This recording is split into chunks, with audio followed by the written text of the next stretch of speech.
Oke, baik. Saya minta tanggapan lebih jauh. Di sini ada pengamat militer, Mas Hairul Fahmi. Mas Hairul Fahmi, Anda juga melihat apakah opini tersebut ada gitu? Urusannya bukan cuman kelalaian dari pemerintah, backup data, soal anggaran, tapi juga tanda kutip ada permainan global. Ya kalau kita bicara pertahanan, dalam konteks pertahanan, ya pasti kita menyinggung masalah yang disampaikan oleh Pak Dharma tadi ya.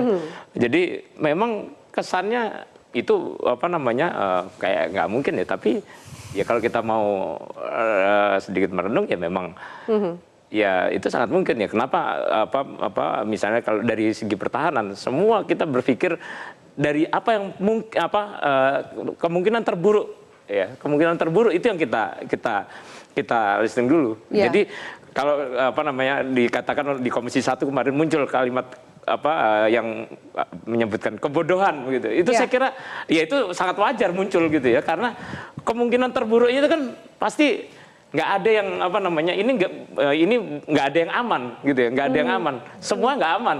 Jadi karena nggak aman ya harus dipikirkan bagaimana pengamanannya, bagaimana kemudian tadi yang paling penting yang disampaikan Pak Dharma tadi soal kemandirian tadi, bagaimana kita dalam hal pengamanan itu kita juga tidak juga mengalami kerentanan karena pengamanannya gitu. Itu yang saya kira penting ya, karena di luar negeri pun ya setiap kalau kita bicara serangan cyber itu ya selalu mungkin terjadi gitu ya. Ya dan artinya ya memang ya bodoh memang kalau kita bilang ini tidak terduga gitu ya, karena itu sudah harus diduga bahkan gitu loh. Sudah harus diidentifikasi. Harusnya memang sudah siap untuk itu. Dan perencanaan pengamanannya itu harus meliputi yang paling pertama adalah potensi serangan cyber ini gitu. Bagaimana Anda melihat kesiapan dari Indonesia sendiri? Kalau tadi kuncinya adalah internet dan semua negara bisa mengalami ini, jangan sampai kemudian jadi alasan yang bisa digunakan untuk memaklumi situasi hari ini ya. Ya tadi saya katakan bahwa serangan selalu mungkin terjadi ya. Sehingga antisipasi harus dilakukan. Tapi juga begitu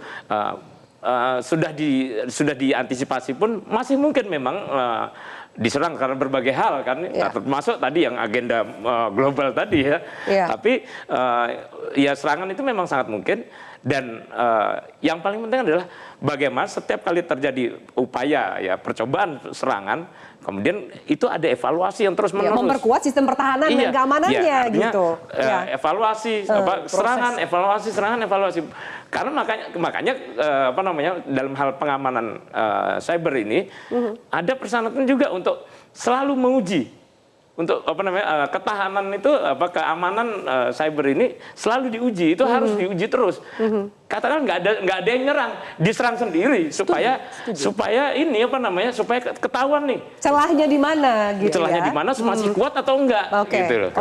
Baik. Mas Afan mau nanggapi sebelum saya minta bicara soal anggaran lebih jauh ke Mas Boyamin, bahwa apakah itu yang dilakukan oleh pemerintah sekarang? Jadi kalau kita bicara soal kekuatan global, kita harus sadar bahwa memang dunia ini yang berkuasa dua. Yang pertama Amerika, mereka menguasai software dan internet. Yang kedua Cina, mereka menguasai hardware. Dan dua ini yang menjadi raksasa, dan kita yang menjadi kancil di tengah ini harus pintar. Jadi jangan gajah bertarung, pelanduk di tengah, pelanduknya minggir liatin yang mana gitu loh. Karena memang secara software, secara internet semua terpusat ke Amerika, dan technically kalau mereka mau menyadap, mau melihat siapa, mereka bisa. Dan kalau Cina pinter, dia yang bikin semua hardware-nya.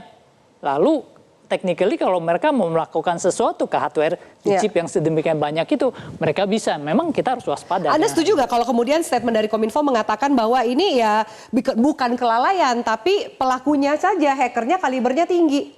Nah kalau ini itu kan statement, Mas Boyamin udah ketawa loh. Ya, maksudnya jangan sampai kemudian karena bukan kelalaian tapi hackernya aja yang canggih gitu. Kita nggak mampu, seakan-akan kita nggak punya kemampuan gitu. Kalau kita melihat tidak melakukan backup ya itu jelas kelalaian. Itu jelas kelalaian. Jadi nggak ada alasan bahwa hackernya kelas seperti apa gitu ya. Memang hacker kelas jago, tetapi ya kalau di backup ya kelas jago harusnya pun bisa nggak aman bisa ngapa-ngapain gitu ya. kita gitu loh. Mas Boyamin silakan. Saya tidak yakin kalau hackernya itu jago, bisa aja itu level-level menengah tapi dibantu orang dalam. malah begitu bisa jadi. Kok Anda bisa menyebut ya ini kan dibantu orang teori dalam? konspirasinya Pak Dharma kalau. Iya. Karena kalau ini global, teori global ini pakainya ordal. Oh iya kan anak muda sekarang kan begitu, ordal begitu kan. Karena genteng bocor itu tidak selalu karena lemparan orang luar kan? Iya, justru Jangan tahu, begitu. jangan-jangan orang dalam yang bolongin. Nah, makanya kalau istilah begitu, ya saya kadang-kadang di kita itu malah kadang-kadang bangga, saya loh kemarin yang bocori, malah begitu loh. Saya loh yang kemudian membuka jendelanya sehingga orang bisa masuk, bisa begitu loh. Jadi kalau bicara ini logika-logika sederhana bisa begitu, Mbak Abilani. Jadi ya saya ingin bandingkan dulu gini. Tahun 2006 itu saya masih di Jawa Tengah. Waktu itu mempermasalahkan core banking sistemnya Bank BBD Jawa Tengah.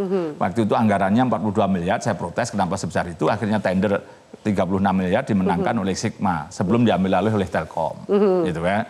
Nah, waktu itu penggunaannya perdebatannya adalah Linux dan AS400. Saya tanya agak lupa AS itu apa ya? Saya tanya Pak. Tadi AS400 gitu ya. Perdebatannya di situ gitu. Nah, kemarin pembicaraan di medsos kok itu saya tidak ingin menyebut, tapi di luar dua itu gitu loh perdebatannya bagaimana penyimpanan data begitu. Malah di merek yang lain saya tidak nyebut dikira menjelekkan nanti gitu.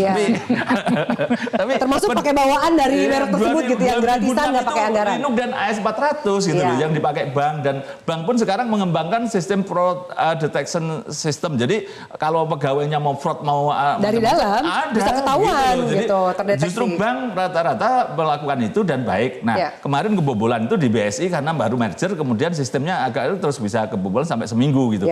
Nah kayak begitu kok tidak ada antisipasi level negara itu kan ya. Padahal saya yakin kalau anggaran ada kok, nggak ada istilah nggak ada anggaran itu karena anggarannya juga besar-besar, bahkan ada yang mengatakan hari ini Pak sampai di angka 1 triliun lebih dan digunakan 900 sekian miliar itu ada juga yang menyatakan seperti itu.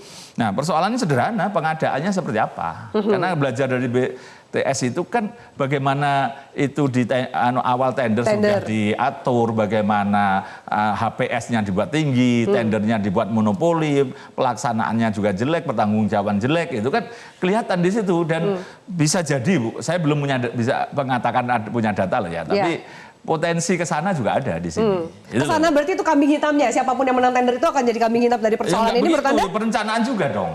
Perencanaan juga akan kena dong, siapa yang ngadain tendernya? Kan itu nanti, pada posisi ya kalau bicara BTS kan siapa yang kena? Kan juga level yang tinggi juga gitu. Jadi ini kan nanti. Maksud Anda menterinya kena nih? Ya kan kalau BTS-nya kena, apakah yang kasus ini ya akan kena? Ya semoga tidak. Jadi harusnya anggaran itu nggak jadi masalah. Sekarang kalau perlu bisa minta tambah anggaran lagi. Beberapa orang expert misalnya gini, atau orang direktur di sana yang kontraknya itu karena dia profesional harusnya 5 tahun. Tapi ternyata ini sudah tahun kedua, sudah kira-kira 8 tahun seseorang itu. Dan pusat pengadaannya hampir semua di sana dipegang orang ini. Itu aja kan sudah bisa terjadi. Iya, misalnya paling enggak itu sesuatu yang anomali lah kalau bahasanya begitu. Kalau kemudian kita lanjutkan saat lagi, kemudian juga Menkominfo mengatakan sudah tahu identitas hacker dan pelakunya adalah non-state actor. Ada minta tebusan sekitar $8 juta. Ya dibayar aja. Nah, apakah perlu dibayar atau tidak? Termasuk juga tadi Mas Boyamin katakan dibayar saja, lo konsekuensinya seperti apa untuk keamanan data kita. Tidak apa-apa dibayar kok. Oke, kita lanjutkan sesaat lagi. Tetaplah bersama kami. Kita lanjutkan Mas Boyamin usai jeda.